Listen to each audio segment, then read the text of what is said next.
Puji Tuhan, saudara-saudara. Ada satu pertanyaan memulai khotbah pagi ini. Ya. Setujukah saudara-saudara? Ya. Ada satu ungkapan berkata,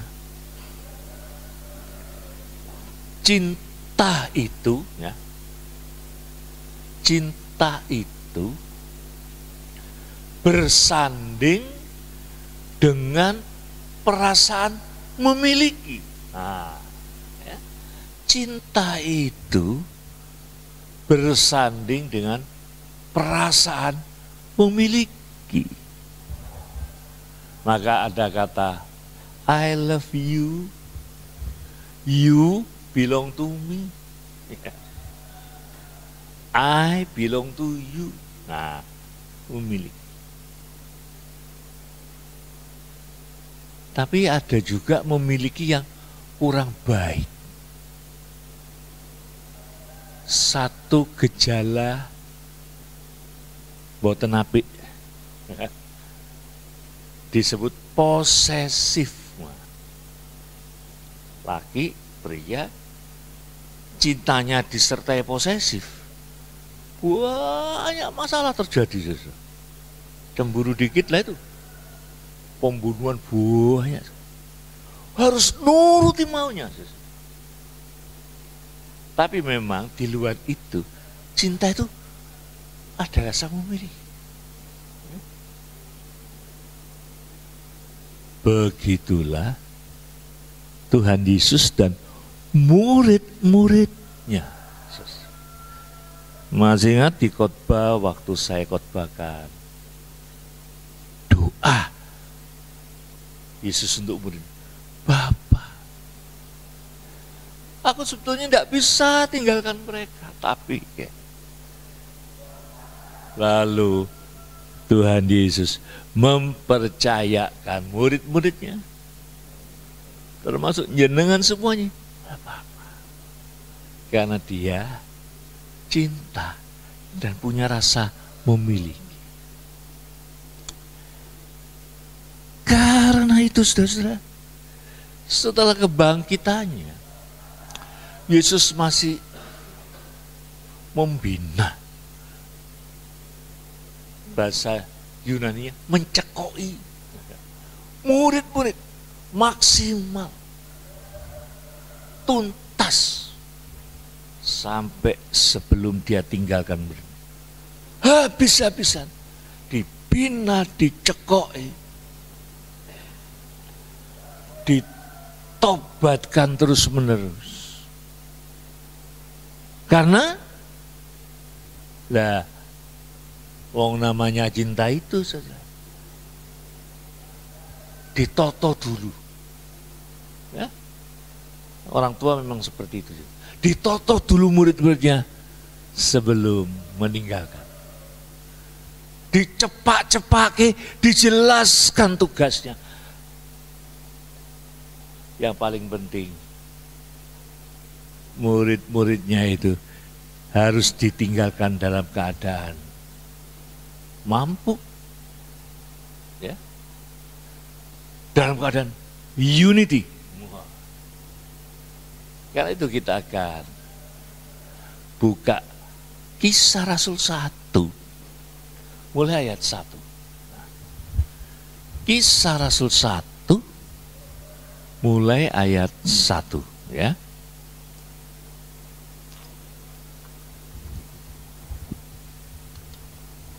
Ya, saya pakai ini aja. Kita mulai ya. Saya baca aja, saudara nyimak. Hei Theophilus, dalam bukuku yang pertama, aku menulis tentang segala sesuatu yang dikerjakan dan diajarkan Yesus. Terus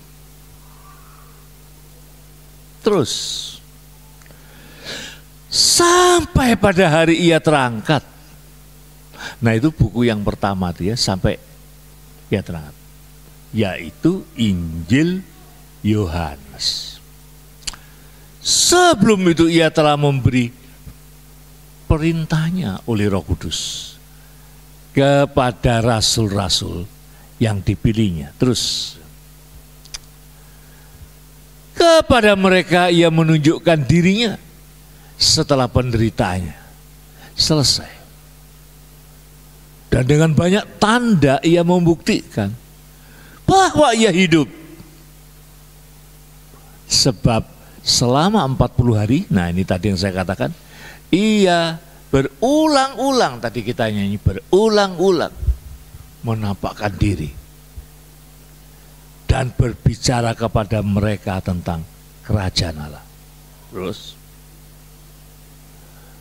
pada suatu hari ketika ia makan bersama-sama dengan mereka, ia melarang mereka meninggalkan Yerusalem dan menyuruh mereka tinggal di situ, menantikan janji Bapa. Yang demikian katanya telah kamu dengar daripadaku. Ya, terus sebab Yohanes membaptis dengan air, tapi tidak lama lagi kamu akan dibaptis dengan Roh Kudus. Oke. Tapi tolong mulai dari ayat pertama lagi, dibuka lagi, ya. Nah, siapa yang menulis Kisah Rasul ini, saudara? Apa tujuannya dan kepada siapa? Yang menulis adalah Lukas. Nah, saya cerita dulu. Lukas itu seorang dokter, tabib dokter, pintar. Maka kalau nulis sesuatu berurut, kronologisnya ceto, nggak acak-acakan. Pun bahasa yang dipakai paling rada berantakan itu Injil Markus. Bahasanya kalangan rakyat, karena banyak dipakai kai, dan. Samalah kalau dulu saudara disuruh mengarang, ya, ini dan enggak teratur kata sambungnya. Tapi Lukas sebagai dokter, wong dokter itu juga kan selalu urut. Nulis penyakit nggak acak-acak kan. Saya baru keluar dari rumah sakit, diurut. Waduh, ngeri, ya. Percuma lah, kasih tahu juga percuma, jenengan wis.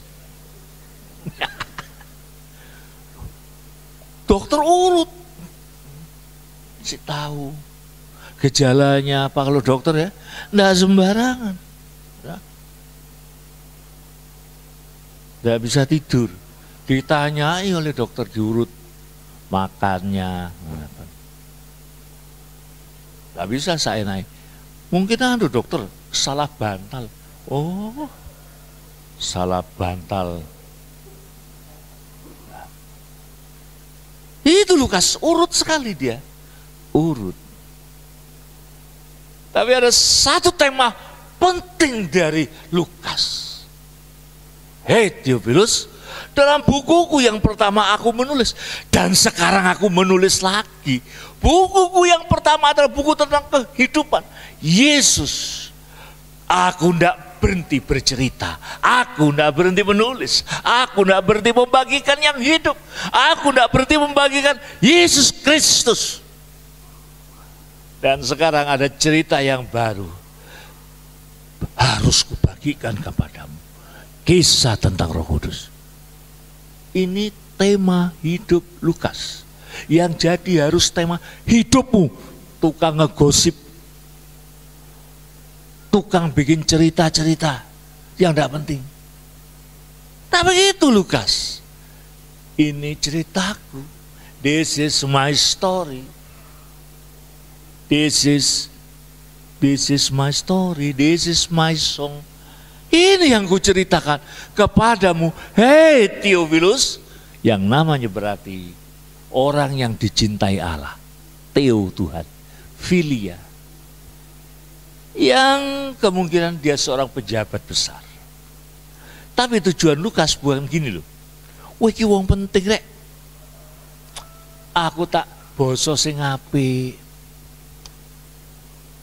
Aku tak nyedeki, bukan. Tujuan Lukas adalah Theophilus ini adalah kesempatan dari Tuhan. Wong dia pejabat. Dia gubernur. Loh, nek gubernur pitados Semarang Gusti Yesus. Alamat staf-stafnya, anak buahnya, bupati-bupati di bawahnya. Gimana saudara? Ikut Yesus. Tidak ada yang nutup gereja. Tidak ada yang kirim pembunuh waktu penginjil datang. Lukas. Maka saudara-saudara, kabarkan ini pada siapa saja. Tidak tentu. Tidak tentu. Banyak terjadi yang buk kabari Injil mengeraskan hati anaknya, pegawainya, tobat. Ini tema yang bagus. Akan kuceritakan terus tentang Yesus. Satu mungkin belum selesai bu baca. Aku ada cerita yang lain. Aku ada kesaksian yang lain. Yang pertama itu kisah tentang Yesus yang membaptis dengan air. Tapi ada cerita. Lukas tidak bilang cerita yang lebih seru. Lukas tidak bilang cerita yang pertama itu andai kata komik kurang, enggak, sama-sama. Tanpa Yesus gak akan ada pekerjaan Roh Kudus. Tapi Lukas mau katakan, tidak sempurna kalau cuma cerita pertama. Tidak marem. Tidak sampai kau bertemu seperti Stefanus. Maka ku lanjutkan dengan kesusu, tergopoh-gopoh, dengan antusias, dengan gak sabar. Selesai cerita ini, ku kirimkan cerita yang kedua. Cerita yang kedua. Nah itulah Injil Lukas. Bukan, kisah para rasul. Yang kadangkala disebut juga kisah Roh Kudus. Itu ya. Lalu Lukas yang kedua terus angri ya. Ini tema Lukas. Lukas mau memberikan asal usulnya. Kenapa? Kenapa harus ada cerita kedua? Yang pertama itu hanya sampai ia terangkat. Tapi untuk cerita yang kedua Yesus memberi sinyal. Yesus memberi ruang. Sampai ia terangkat, tapi sebelum itu ia telah memberi perintah Roh Kudus kepada rasul-rasul yang dipilihnya terus kepada mereka. Nah, ini persiapan untuk ini, saudara-saudara. Yesus tinggal 40 hari.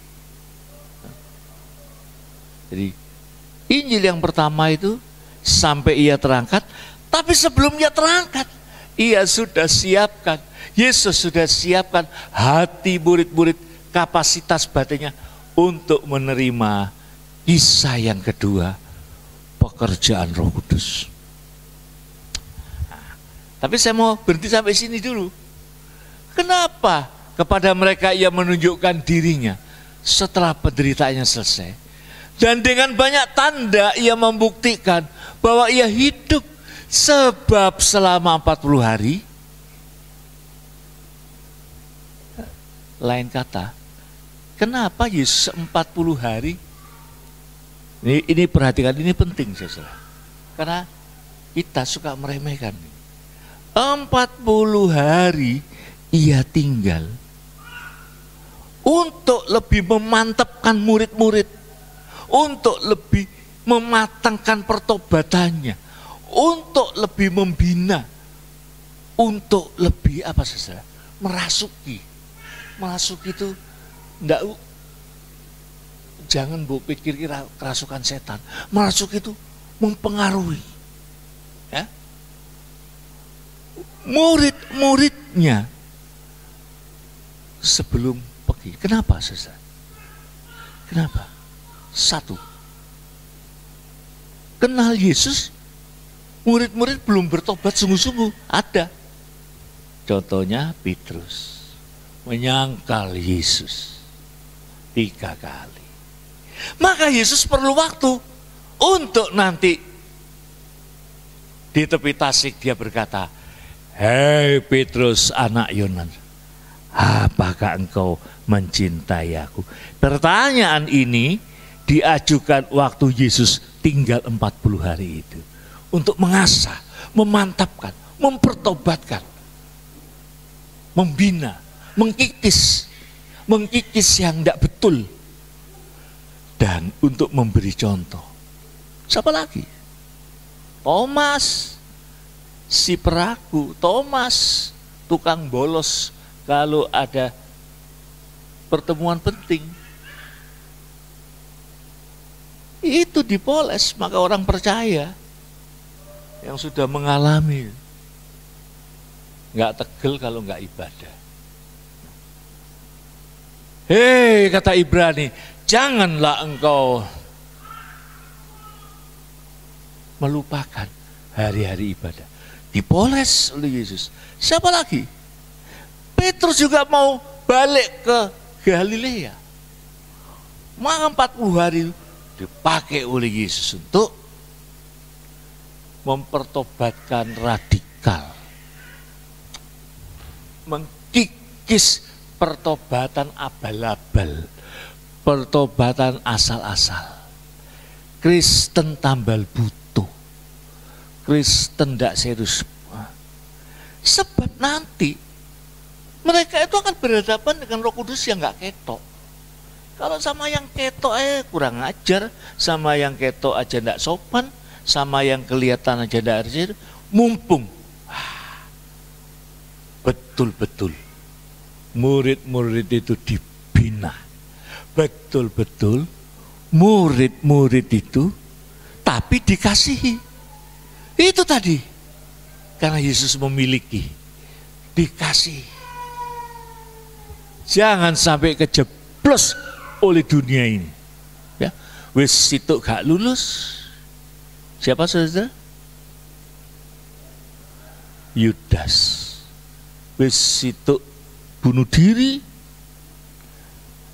Tidak akan terjadi bunuh diri yang lain.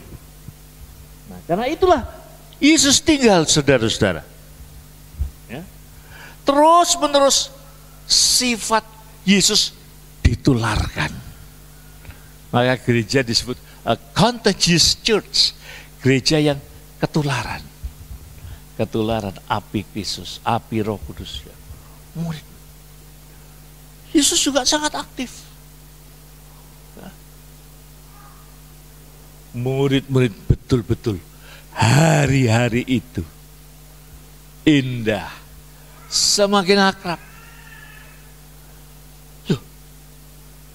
Kok beda ya? Dulu sebelum dia disalib, kok kita tuh kadang-kadang kepingin ngelawan, kok sekarang ya? Dia mau pergi, kok kita jadi kayak tak tenanan. Aku tidak mau duka citakan dia. Aku tidak mau sakiti dia. Aku mau jamin kalau dia pergi dia. Itu loh Kristen yang baik. Itu loh Kristen yang punya tekad. Tuhan mau datang. Aku harus sungguh-sungguh. Ya. Mau setahunan jadi Kristen sih ngambulan, tersinggungan. Ya. Si judi bola, judi online. Si percaya Mbak Dukun. Tutun ndasmu dewi. Kristen opo iku? Ya? Ya? Ada ulek-ulek di rumah? Hah? Turun. Kristen opo aku iki?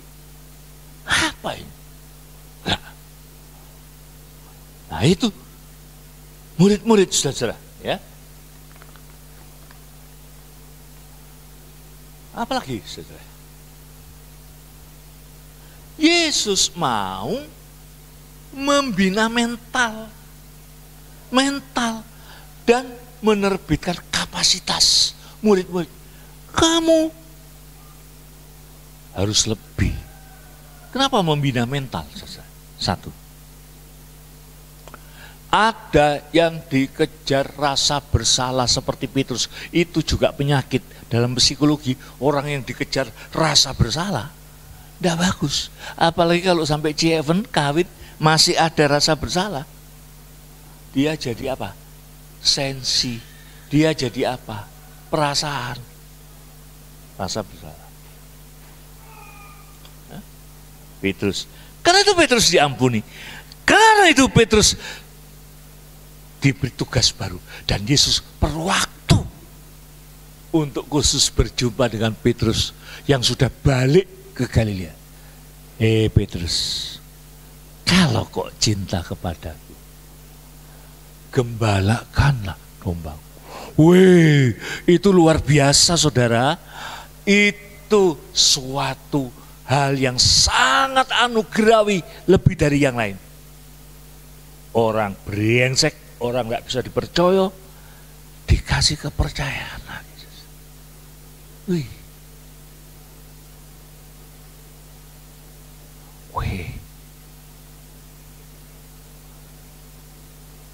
Saya tahu orang bawa lari duit bosnya, jual beli mobil hampir 2 M lebih. Bosnya datang ya marah-marah, sempat di penjara. Tapi bosnya itu luar biasa, kasih modal lagi. Ada mobil, telepon gua, tak duit, diuntungi balik. Sampai sekarang saya bilang, jangan duga lagi. Diberi percayaan, mentalnya dibetulkan. Yang sudah rusak dibetulkan dengan penuh kasih sayang. Apalagi saudara? Yohanes melankolik, minder. Kalau murid-murid kumpul-kumpul dan yang ambil pimpinan Petrus, Yohanes sembunyi di belakang, minder. Yohanes itu perasaannya halus. Orang yang gak punya perasaan bisa bikin masalah. Orang yang kayak Petrus selalu membesarkan diri. Orang yang halus, bu kira gak bikin masalah. Saya dalam hidup paling susah ketemu dengan orang yang ini. Rendah diri yang perasaannya halus. Gak enak. Guyon titik tersinggung. Mau Pak Yu ngomong apa ya? Jemaat juga ada. Lewat gitu. Dia tiba-tiba tanya sama pekerja saya, Pak Yu kenapa yo? Pak Yu kok enggak nyopo saya yo? Ada. Itu orang kayak gini juga bikin masalah. Itu dibetulkanlah si Yohanes. Yohanes itu sangat halus, tapi sakit, terlalu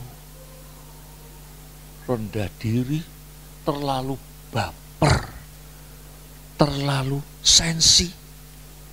Temu orang kayak gini di kantor, di rumah, di sekolah, nah, enak. Ya?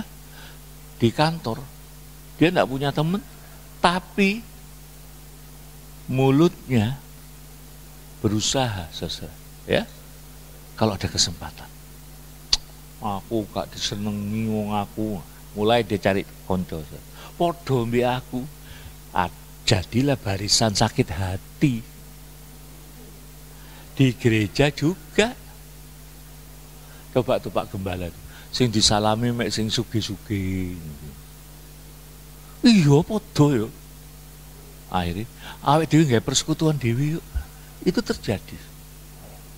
Di rumah, anak laki, anak wedok, mantu, banyak saya dapat kasus yang rendah diri. Di LA, saudara-saudara. Kalau ini memang ada unsur kebangetan, karena ada orang tua yang mantunya, kalau ada pertemuan-pertemuan, itu mantunya tidak boleh datang. Coba saja, yang datang cuma anak toh. Otomatis mantu-mantunya itu saudara, ya minder, ya jengkel. Tapi ya, lepas dari itu, saudara, banyak juga saya ketemu mantunya. Aku gak teko ah. Nanti lek wis dateng papamu mbek mamamu itu mek ngobrol lah mbek sing sugi-sugi. Nah. Atau biasalah di rumah ada, bukan bentak ya, namanya sudah keluarga.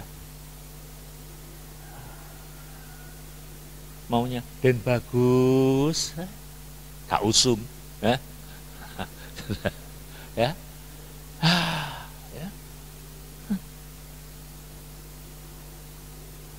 Tuhan Yesus saja ngajari murid-muridnya, tidak usah terlalu lebay, ya. Heavenly Father, enggak, just bahasa rumah, Daddy, Abah, ya Bapak. Abah itu katanya dari bahasa Hokkien, ya. Kok ada di Alkitab? Ya? Itu bahasa akrab, Dad. Tidak usah tersinggung. Ada anak yang gila hormat, saudara. Ya. Bapak yang baik pun tidak usah tersinggung. Tidak usah. Mana ada anak, bapak kasih peraturan anaknya. Mulai besok kamu kalau ketuk kamarnya papa mama, bilang, papa dan mama yang terhormat yang ada di dalam. Nah, ayahanda. Itu orang sakit. Dulu kalau nulis surat memang gitu, kepada ayahanda. Lek sudah sampai di rumah, pulang turun dari bis akas langsung, Pak, bukan nggak sopan. Mana ada? Oh, ayahanda dan ibuhanda. Loh, anakku wis kesambet kali itu dulu. Nah, itu. Makanya jangan terlalu baper, jangan terlalu suasana jadi nggak enak. Suasana enak. Saya punya teman, saudara, orang Jawa Tengah, ya, orang Semarangan gitu ya. Suatu saat dia minta nasihat saya. Apa awakmu? Kok aku dimusuhi karo mertuaku kok? Aku gak salah. Kok Yohanes ngerti psikologi apa? Apa sebabnya? Dia bapaknya pendeta GKJ di Surabaya. Itu loh kok, mama mertuaku itu satu saat nyuruh aku makan. Itu ada ikan sih.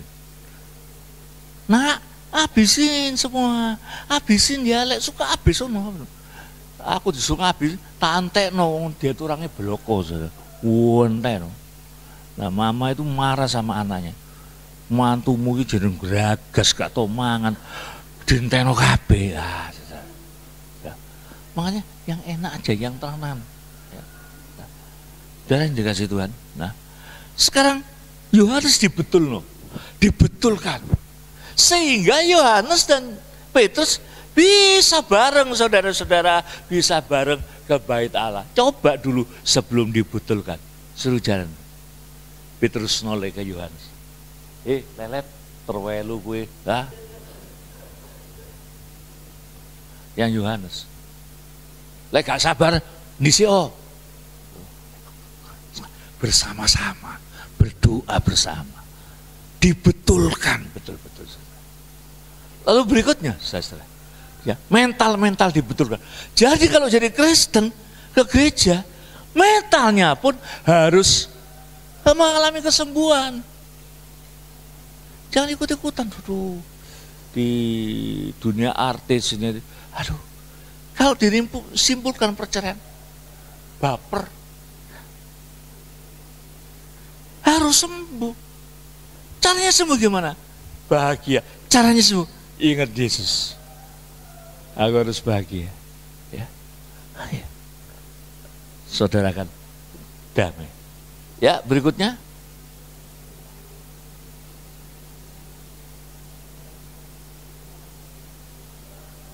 Nah, pada suatu hari ia makan bersama dengan mereka. Ia melarang mereka meninggalkan Yerusalem dan menyuruh mereka tinggal di situ menantikan janji Bapa yaitu Roh Kudus. Itu murid-murid disuruh kumpul di Yerusalem. Tapi Roh Kudus sudah bekerja. Bagaimana cara kerja Roh Kudus? Di loteng Yerusalem, tempat yang saipet kecil, mungkin rodok kumuh, dihuni 120 orang. Roh anti sekat. Cara kerja Roh Kudus dimulai dengan roh anti gontok-gontokan golongan, roh anti ijir-ijiran. Karena mereka harus bekerja sama. 2007 saya ditempatkan di Akrom namanya. Suatu tempat campnya orang Mennonite. Mennonite itu kalau di film-film itu loh. Ya, pakai topi tinggi kayak orang Yahudi itu. Ya. Perempuannya roknya panjang, naik bagi. Itu dikumpulkan, sekat-sekat mulai diberantas, kapasitas bentrok ditinggalkan, kapasitas tuding-tudingan diganti dengan kapasitas membantu, kapasitas mengembangkan. Kalau enggak, Simon orang Selot itu partai politik anti penjajah, tidak akan dia bisa tidur bersama, duduk bersama dengan Matius orang Lewi pemungut cukai yang kolaborator dengan penjajah, yang kerjasama malah anteknya penjajah. Salah kamu. Apa yang dilakukan oleh Simon ketemu orang Lewi penjilat? Kalau punya HP dia lakukan apa? Unfriendly, unfollow. Terakhir diapain saja? Kalau usable dengan orang lain, diblokir. Ini enggak. Petrus pun akan memblokir Yohanes. Nah, satu di loteng Yerusalem itulah latihan jadi tuan rumah. Apa yang terjadi nanti PA hari Pentakosta saya lebih situ, karena mereka nanti akan melayani orang banyak. Kalau perasaan persatuan tidak ada, bubar saudara, bubar. Karena nanti mereka akan melayani orang Samaria, melayani orang-orang kafir. Roh Kudus akan bekerja mulai dari Yerusalem, Samaria sampai ke ujung-ujung bumi, sampai orang Madura, orang Bugis. Nah, di situ mereka diajar mengembangkan kapasitas roh. Kapasitas apa saudara? Kapasitas bergantung pada Tuhan.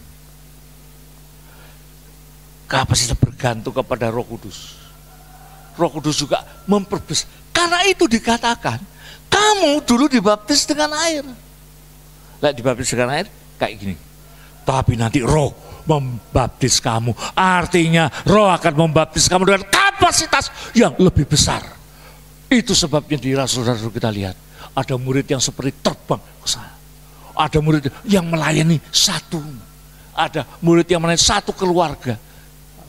Nah, yang penting jadi Kristen itu bukan omong tok, bukan wah saya yang dirikan gereja itu ikut, saya wah, itu gak kanggu. Kapasitas pelayananmu kayak apa? Kapasitas tangkap jiwamu kayak apa? Kapasitasmu membangun damai. Kapasitas itu dengan mereka doa, nunggu Roh Kudus dan dibaptis dengan Roh Kudus. Lihat kapasitasnya. Petrus berkhotbah, 5.000 orang bertobat. Siapa Petrus? Menangkap ikan. Itu kapasitas. Kapasitasnya langsung seperti angin yang menderu. Angin tidak bisa di stop. Angin menderu. Kapasitasnya bukan angin silir semilir ya. Yang kalau bertiup di tempat ini akeh sing ngangop, akeh sing ngantuk ya. Tapi lek pendeta sing ngangup gak boleh dituding loh. Karena dia angop dalam roh. Enake dhewe. Wih, saudara-saudara. Kapasitas. Maka jadi Kristen dengan ini, yang penting itu kapasitasnya. Di gereja itu apa?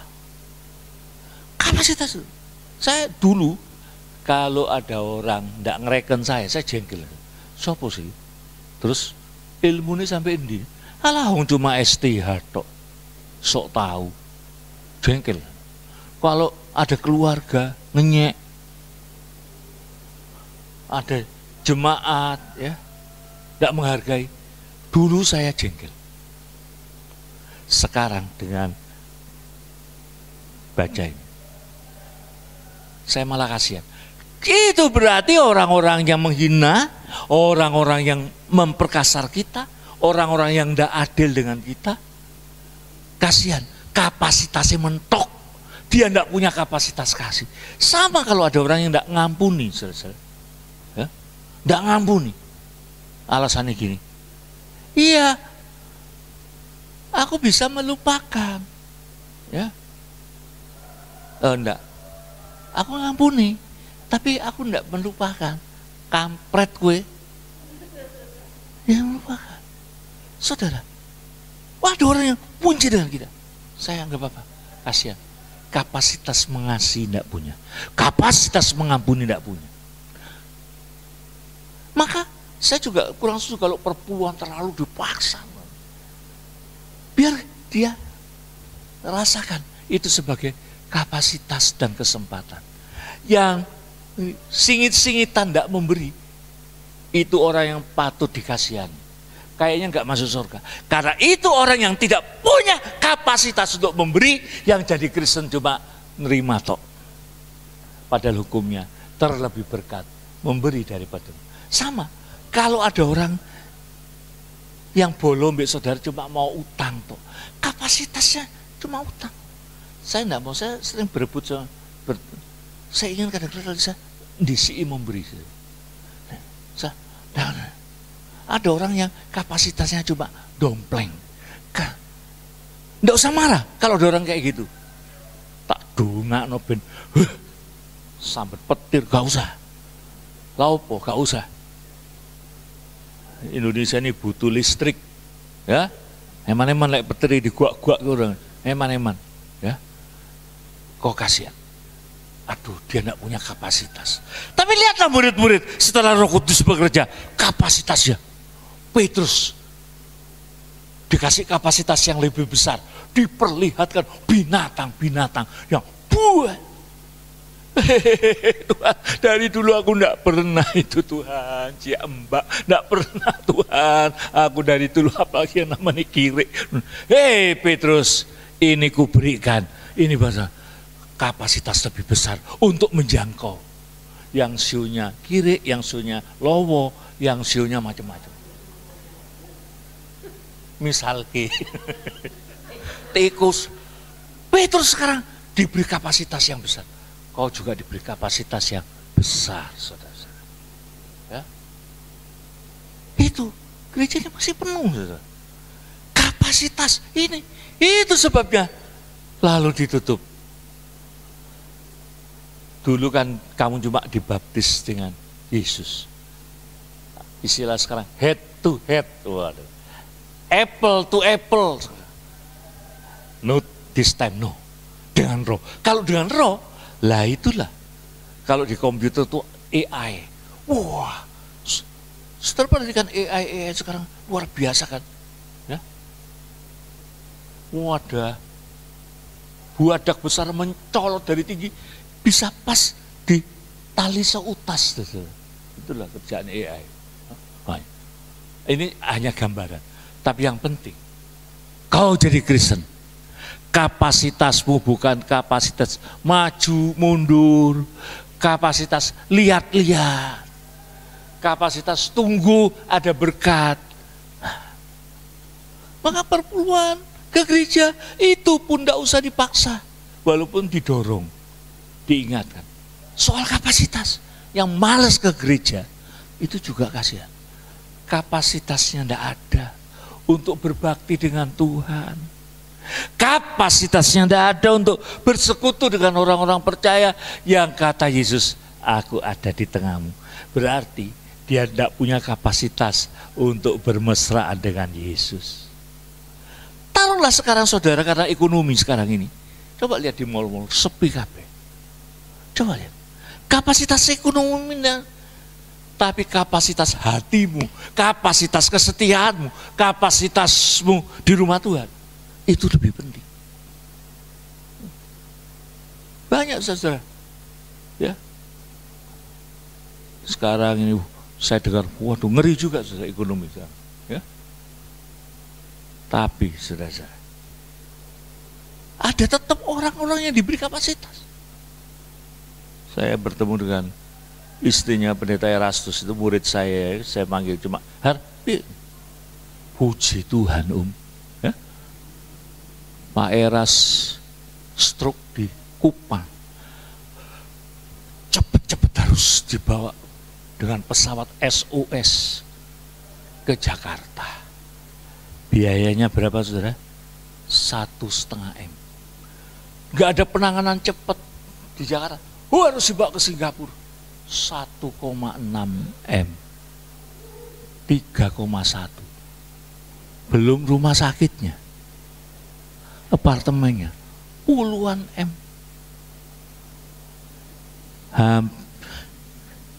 Dari mana? Ada orang yang kapasitas memberinya luar biasa. Sekarang ditempatkan di apartemen, ada yang janji 7 bulan saya. Pokoknya ratusan M. Sekarang ini mungkin sudah sampai 60-an M. 60-an M yang ditukokno soto sak bangil iki lelep kaya.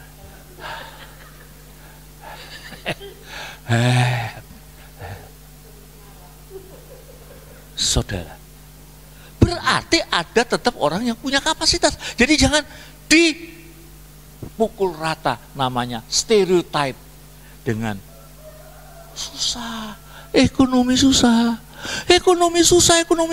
Ada juga yang hanya cuma kemana nyarter pesawat, coba saudara. Ekonomi susah. Ada yang beli pulau, saudara.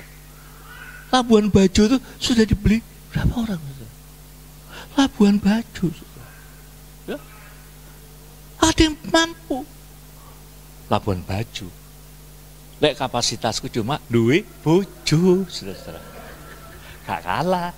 Angel loh untuk itu, angel itu, mau kira gampang. Jadi saudara-saudara, jangan susah. Saya tahu ada kapasitas memberi itu paling susah sekarang. Belajar. Jangan kapasitas duit dulu, kapasitas batin. Seperti murid-murid, kapasitas roh. Nanti saudara, kau memberi itu, gitu. Karena cinta. Nah itu tadi, cinta harus bersanding dengan berkorban, memberi dan memiliki. Saya boleh bilang amin atau masih kurang? Bareng KB kompak. Koyo dikongkon. Amin.